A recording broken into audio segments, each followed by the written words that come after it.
हर वस्तु को धारण करते हैं, जैसे कि धागा मनकों को धारण करता है। तो पहला उदाहरण दिया रसो हम अपसु कौनते। तो ये जैसे प्रभु जी ने बताया कि भगवान बड़े व्यवहारिक उदाहरण दे रहे हैं, प्रैक्टिकल एग्जाम्पल। तो इस समय वो प्रैक्टिकल नहीं है, उस समय वो प्रैक्टिकल था। क्योंकि आजकल हम जो है पानी पीते हैं तो बिस्लेरी का पानी पीते हैं, फिल्टर लगाते हैं, है ना।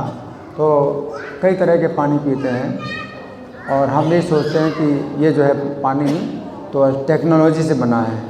तो सबकी चेतना टेक्नोलॉजी में है कि भाई ये सब टेक्नोलॉजी से हो रहा है। तो भगवान का अभी कुछ महत्व नहीं है। लेकिन पहले क्या था, पहले के समय में पानी हमें मतलब कहीं से नहीं मिलता था। हाँ, जो जंगल में भी जाएं, कहीं भी जाएं, पानी ढूंढेंगे तो पानी ढूंढेंगे, कोई कुंड है या तालाब है या कुआं है या नदी है। तो पानी की चिंता ही नहीं होती थी। बिना पानी के, पानी की ना तो बोतल होती थी, ना कोई पानी अपने पास रखता था। लेकिन जंगलों से गुजरते थे, पहाड़ों से गुजरते थे और पानी मिल जाता था।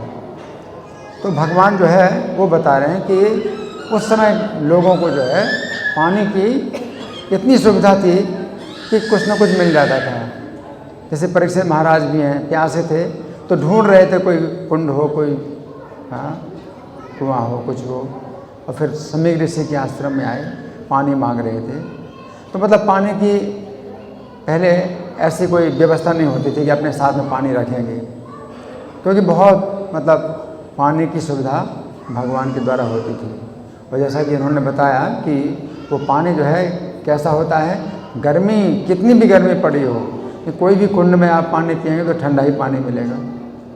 अब आज के विज्ञान में जो है ये प्रश्न किया जाता है कि पानी क्यों ठंडा होता है, गर्मी के दिनों में पानी क्यों ठंडा होता है। तो हमें उत्तर देना पड़ता है। क्या उत्तर देते हैं कि वाष्पन, पानी में जो है वाष्प जो बनती है, तो वाष्प जो बनती है तो वाष्प में जो गुप्त ऊष्मा होती है, 1 ग्राम वाष्प जो है अगर पानी बनता है तो 536 कैलोरी वो जो है ऊष्मा उसके अंदर चली जाती है।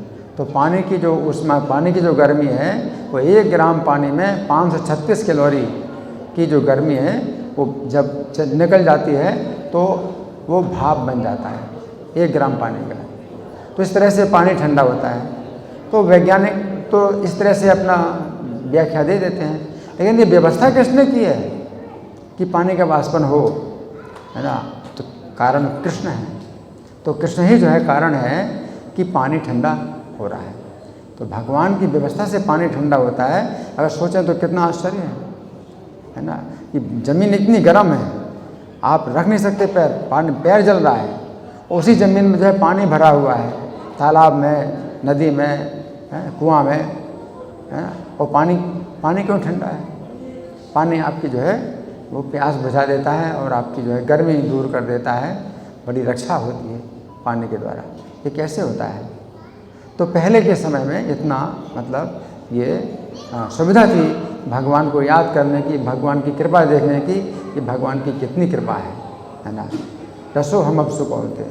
और दूसरी बात ये भी है कि पानी बनता कैसे है। आज के वैज्ञानिक लोग कहते हैं कि हाइड्रोजन ऑक्सीजन मिला करके पानी बनता है ना। तो 2 हिस्सा हाइड्रोजन का, 1 हिस्सा ऑक्सीजन का मिलाते हैं तो पानी बनता है। इस तरह से पानी बना होगा? ये नहीं, पानी ऐसे नहीं बना। सृष्टि में पानी कैसे बना? पानी से पहले अग्नि थी, अग्नि बनी थी। अग्नि में जब रस का गुण आया तो पानी बना। भगवान की सृष्टि में जो है पानी कैसे बना है?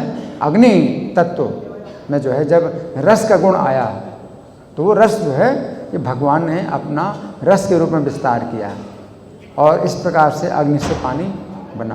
और जब प्रलय होती है तो कैसे होता है कि पानी से रस निकल जाता है तो पानी ही अग्नि बन जाता है। अब हाइड्रोजन ऑक्सीजन की कोई बात ही नहीं है ना। अगर कोई इस तरह से हाइड्रोजन ऑक्सीजन की बात करता है तो वो अलग बात है कि इतनी मात्रा में पानी थोड़ी बन सकता है, ना कोई ऐसी आवश्यकता है हाइड्रोजन ऑक्सीजन की। तो इस तरह से भगवान कहते हैं कि रस के द्वारा पानी धारण किया गया है, और रस निकल जाए तो पानी क्या बन जाएगा? अग्नि बन जाएगी। जैसे कि मन के अंदर से धागा निकल जाए तो मन का फिर क्या हो गया? खो जाएगा, मन के पता नहीं चलेगा, तो पानी का पता ही नहीं चलेगा, पानी है ही नहीं, सब अग्नि बन जाएगा, है ना। रसो हम अब सुकौन थे प्रभास में शशि सूर्यो, शशि और सूर्य में प्रकाश है। तो ये बताया गया शास्त्रों में कि जो शशि है तो ये भगवान का मन, भगवान के मन से जो है ये चंद्रमा में ये शीतलता और प्रकाश आती है। भगवान का मन कितना शीतल और कितना प्रकाशित है ये समझ में आया कि चंद्रमा में शीतलता और प्रकाश आई। जब वसुदेव जी के मन में भगवान आए, भगवान कृष्ण का अवतार कैसे हुआ? तो रजवीर के संयोग से नहीं हुआ, सहवास के द्वारा नहीं हुआ कि देव की वसुदेव का सहवास हुआ, बल्कि भगवान सबसे पहले वसुदेव जी के मन में आए। और जब भगवान मन में आए वसुदेव जी के, तो उनका चेहरा इतना चमकने लगा कि चंद्रमा में जो है अगर भगवान के मन का जो है प्रकाश और शीतलता है तो चंद्रमा इतना है, तो वसुदेव जी का जो मन में जब भगवान आए तो वसुदेव जी का जो चेहरा है इतना प्रकाशित हो गया और इतना शीतल हो गया कि लोग दर्शन करते हैं तो चकाचौंध हो जाते हैं। लेकिन गर्मी नहीं, चंद्रमा में गर्मी नहीं, प्रकाश है। और चंद्रमा से ज़्यादा प्रकाश हो तो आप देख नहीं पाएंगे। प्रकाश अगर बहुत तेज़ हो, जैसे बल्ब है, ट्यूबलाइट है ना, बहुत तेज़ हो तो आप देख नहीं पाएंगे। तो आंखें चकाचौंध हो रही थी वसुदेव जी देख करके, लेकिन गर्मी नहीं लग रही, क्योंकि चंद्रमा में गर्मी नहीं, प्रकाश है ना। तो सोचिए कि चंद्रमा में अगर शीतलता और प्रकाश है तो भगवान का जो है ये मन है ना। तो ये सब जो है भगवान का विस्तार है, और भगवान का अपना व्यक्तित्व है वो अलग है। भगवान इस दृष्टि से बिल्कुल अलग है, इसको समझना है कि भगवान की पर्सनालिटी बिल्कुल अलग है और अपना विस्तार करते हैं धारण करने के लिए। तो चंद्रमा को धारण करते हैं भगवान, तो शीतल और प्रकाश अपने मन के द्वारा वो प्रदान करते हैं चंद्रमा को। और सूर्य को भगवान का नेत्र कहा गया है। तो भगवान के नेत्र में कितना तेज है और कितना प्रकाश है वो पता चलता है कि सूर्य में कितना तेज और प्रकाश आ रहा है, भगवान के नेत्र से आ रहा है। नितवास के विज्ञान में वो जो है गणना करते हैं कि सूर्य में इतना तेज इतना प्रकाश है, तो इसमें परमाणुओं का जो है उसमें क्या होता है, फ्यूज़न, एटॉमिक फ्यूजन होता है ना। तो सूर्य का जो है वजन 1 सेकंड में 40 लाख टन घट रहा है।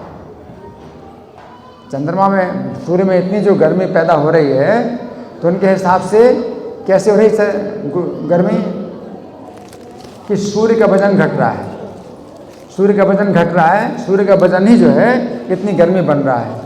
तो सूर्य का वजन कितना घट रहा है 1 सेकंड में? 40 लाख टन 1 सेकंड में घट रहा है। अब सोचिए अगर 1 सेकंड में सूर्य का वजन 40 लाख टन घट रहा है तो अब तक तो सूर्य खत्म हो गया होता, अब तक तो सूर्य खत्म हो गया होता, है ना। तो भगवान मतलब ये किसी ने नहीं सूर्य में इतना तेज और प्रकाश बनाया है, भगवान के नेत्र से आ रहा है सूर्य तेज प्रकाश। तो ये बिल्कुल प्रैक्टिकल बातें हैं कि पहले चंद्रमा से ही प्रकाश होता था, रात्रि का अंधकार दूर होता था। अभी आजकल रात का अंधकार होता है बिजली से। बिजली तो भाई है टेक्नोलॉजी से बनी है, तो टेक्नोलॉजी की लोग जो है गुणगान करते हैं, भाई टेक्नोलॉजी से प्रकाश हो रहा है, रात्रि का अंधकार हो रहा है टेक्नोलॉजी से, बिजली से। तो पहले नहीं थी बिजली, तो चंद्रमा के द्वारा रात्रि का अंधकार दूर होता था, है ना। और सूर्य के द्वारा दिन का जो है प्रकाश होता था। तो दिन और सूर्य चंद्रमा जो है जीवन में बहुत आवश्यक होते थे। तो भगवान ने ये बातें बताई कि आप समझो कि भगवान की कैसी कृपा है। प्रणमा सर्ववेदेषु, वेदों में प्रणव, ओंकार। तो पहले वेद पढ़े जाते थे, ब्राह्मण क्षत्रिय वैश्य 3 वर्णों के जो लोग हैं वो वेद का अध्ययन करते थे, ब्रह्मचर्य आश्रम में आते थे शूद्रों के अलावा। तो हर व्यक्ति जो है मतलब समझो कि ब्राह्मण क्षत्रिय वैश्य 3 वर्ण के लोग जो है वेदों का अध्ययन करते थे और ब्रह्मचर्य आश्रम में आते थे। तो इसलिए प्रणवा, तो जितने वैदिक मंत्र उनमें ओंकार होता है। तो भगवान बताते हैं कि ओंकार जो है ये मेरा विस्तार है, तो भगवान का विस्तार ओंकार, मतलब निराकार जो है, जो वस्तु है वो भगवान का विस्तार है और भगवान स्वयं साकार बने रहते हैं।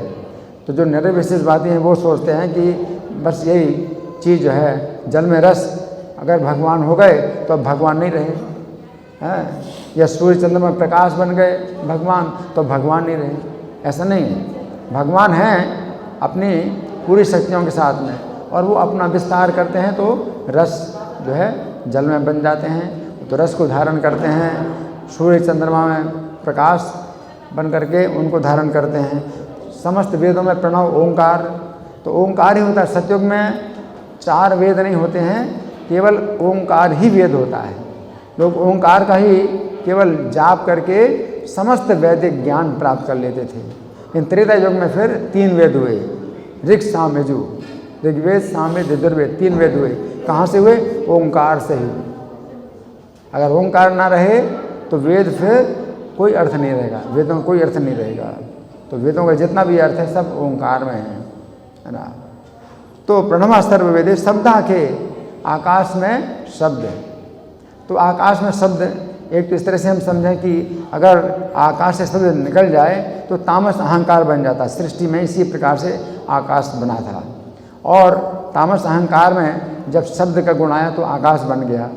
एक तो इस तरह से समझें। दूसरा, उस समय बहुत प्रयोग होता था आकाश के शब्द का, आकाश के शब्द का बहुत प्रयोग होता था। अभी वो लोगों के पास वो चीज़ नहीं है। अब तो जो है मोबाइल आ गया है, तो उसी से ही लोग एक दूसरे का समाचार जानते हैं।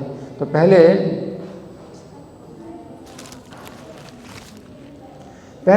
मोबाइल की टेक्नोलॉजी नहीं थी और कोई मीडिया नहीं था जिससे कि हमें समाचार कुछ मिले कहीं का, लेकिन आकाश में शब्द होता था। आकाश के शब्द से लोगों को पता चलता था। और कई घटनाएं इस तरह की मिलती हैं, जैसे कि जितने देवताओं को जब परेशानी हुई तो ब्रह्मा जी जो है समाधि में बैठ गए और तो आकाश में शब्द हुआ। तो उसमें बताया गगने सन्निधिताम, कि आकाश में शब्द हुआ और ब्रह्मा जी को जो है पता चल गया कि भगवान का अवतार होने वाला है। वैसे कई घटनाएं हैं। चैतन्य महाप्रभु जब दीक्षा हुई उनकी ईश्वरपुरी से, तो वृंदावन, सीधे वृंदावन जाना चाहते थे, तो आकाश में शब्द हुआ, आकाशवाणी हुई कि नहीं प्रभु, आप अभी वृंदावन मत जाइए, जब आपका समय होगा तब आप वृंदावन जाना, अभी तो आप वापस नवद्वीप जाइए। वैसे कई घटनाएं हैं जिसमें आकाश से शब्द होता है। बलराम जी को जब रुक्मी जो है छल कपट करके जुए में वो हरा रहा था, तो हारता था खुद जुए में और बोलता था झूठ बोल करके कि आप हारे, तो आकाश में आकाशवाणी हुई कि ये झूठ बोल रहा है, रुक्मी झूठ बोल रहा है। अगर धर्म के अनुसार देखा जाए तो बलराम जी जीते हैं। तो इस प्रकार से निर्णय हुआ कि कौन सही है कौन गलत है। आकाशवाणी उस समय कंस को हुई, कंस ने भी सुनी आकाशवाणी। तो शब्दा के, तो आकाश में शब्द जो है होता था, तो कई सूचनाएं जो है आकाश से ही प्राप्त हो जाती थी, जो उस समय जो है और कोई उपाय नहीं था जानने का। कई बार ऐसी बातें होती हैं कि हमें जानना है और बहुत आवश्यक है जानना है, तो अभी आजकल मोबाइल से आप जान लेते हैं बहुत सी बातें। अपने जो निकट के व्यक्ति हैं उनका समाचार आपको मिल जाता है, मोबाइल से मिल जाता है। तो उस समय ना तो कोई डाक विभाग था और मोबाइल और ये सब फ़ोन वगैरह कुछ नहीं था, मीडिया नहीं था, कुछ नहीं था, तो आकाश के द्वारा ही लोगों को यह सूचना प्राप्त होती। इसलिए भगवान शब्दा के उस समय सब बातें प्रैक्टिकल थी जो इस समय नहीं है। पौरुषम ने शुभ, मनुष्य में पुरुषार्थ, तो मनुष्य में पुरुषार्थ जो स्त्रियों की रक्षा करे। तो जो स्त्री है बचपन में उसकी रक्षा होती है पिता के द्वारा, और जवानी में अपने पति के द्वारा, और वृद्धावस्था में पुत्रों के द्वारा। लेकिन स्त्री की सुरक्षा बचपन में इतनी ज़्यादा मतलब आवश्यक नहीं होती है, ना वृद्धावस्था में ज़्यादा आवश्यक होती है जितनी जवानी की अवस्था में आवश्यक होती है स्त्री की सुरक्षा। तो स्त्री की सुरक्षा जवानी में अपने पति के द्वारा होती है, और पति के अंदर वो पुरुषार्थ होना चाहिए जिससे कि वो रक्षा करेगा। तो पहले के समय में जो है पुरुषार्थ के द्वारा ही जो लोग होते विवाह करते थे। तो भीष्म जी ने पुरुषार्थ किया तो सब राजाओं को जीत करके, और काशीराज की कन्या अंबालिका है, और अंबिका अंबालिका, तीनों को उन्होंने प्राप्त किया। उसी प्रकार भगवान कृष्ण ने पुरुषार्थ के द्वारा जो है कई स्त्रियों से विवाह किए। तो राजा नग्नजित थे तो उनकी पुत्री नागनजिती से विवाह किया, तो 7 साँड़ों को एक साथ नाथना था। तो भगवान ने नाथ के दिखाया। जितने राजा थे सब उनके घायल हो गए साँड़ों के द्वारा। 7 साँड़ों को कैसे नाथे अकेले भगवान ने। तो इसी पुरुषार्थ से भगवान ने जो है कई स्त्रियों को प्राप्त किया। अर्जुन ने अपने पुरुषार्थ के द्वारा द्रौपदी को प्राप्त किया। तो पुरुषार्थ की ही परीक्षा पहले होती थी, तो इस सब बाद में बहुत प्रैक्टिकल थी। अभी वो सब चीज़ें प्रैक्टिकल नहीं है, भगवान ये बता रहे हैं। तो पुरुषार्थ जो है वो कहाँ से आ रहा है? भगवान से आ रहा है। भगवान ही सब प्रकार के पुरुषार्थों के कारण है। इस प्रकार से भगवान बताते हैं कि उन्होंने सबको धारण किया हुआ है, जैसे धागा मनकों को धारण करता है। धन्यवाद। ग्रंथराज श्रीमद् भगवद गीता की जय, श्री प्रभुपाद की जय।